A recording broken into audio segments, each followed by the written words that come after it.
की आत्माएं बदला लेने के लिए नहीं बल्कि अधूरी इच्छाओं को पूरा करने के लिए भी रुकती हैं, जो जीते जी पूरी नहीं हो सकी।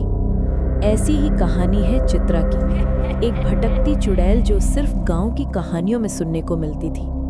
लेकिन एक दिन ऐसा कुछ हुआ जो पहले कभी नहीं हुआ था। रामू और श्यामू खेती करके जंगल के सुनसान रास्ते से वापस आ रहे थे।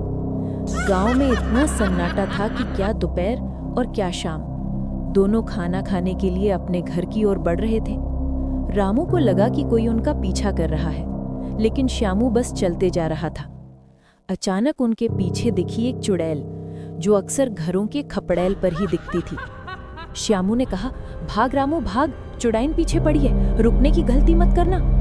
दोनों भागते भागते घर पहुंचे, लेकिन चुड़ैल ने क्रूरता से उन दोनों का गला घोंट दिया और लाश खींचकर बगीचे की ओर चल दी। अभी तक गांव वालों को भनक भी नहीं थी कि रामू और श्यामू के साथ क्या हुआ था।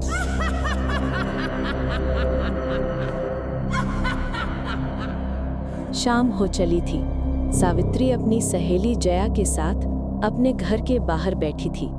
अंधेरा होने को था और अब तक सभी गांव के लोग अपने अपने घरों में दुबक जाते थे। सावित्री ने कहा, जया, तुझे ताजे अमरूद खाने हैं क्या? जया ने कहा, अगर तू इतनी रात को बगीचे की तरफ जाने की सोच रही है तो मुझे नहीं खाना कोई अमरूद। सावित्री ने कहा, तुझे नहीं खाना तो क्या हुआ, मेरे लिए ही चल।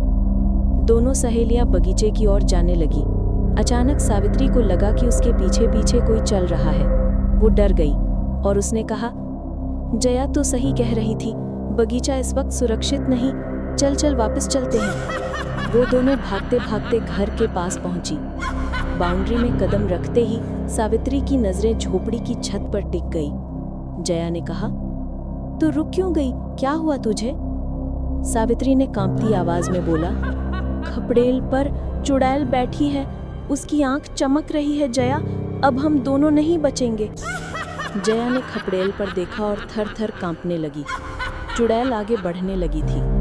तभी सावित्री की भाभी बाहर आई और उन्होंने देखा कि सावित्री और जया की तरफ चुड़ैल आ रही है। भाभी ने तुरंत चुड़ैल को डांटा और हल्ला मचा दिया। गांव के लोग बाहर आए। सभी ने उस चुड़ैल को खरी खोटी सुनाई। गांव वालों का मानना था कि चुड़ैल से डरने पर वो डराएगी, लेकिन उसे भगाने पर वो भाग भी जाएगी। इतने लोगों का एक साथ सामना कर पाना उसके बस की बात नहीं थी। वो धीरे धीरे गायब हो गई। उस दिन के बाद से गांव में कोई शाम को अकेला नहीं घूमता, बगीचे के पास तो भूल कर भी नहीं। क्या आपके गांव में भी है कोई चुड़ैल की प्रचलित कहानी? कमेंट्स में बताएं।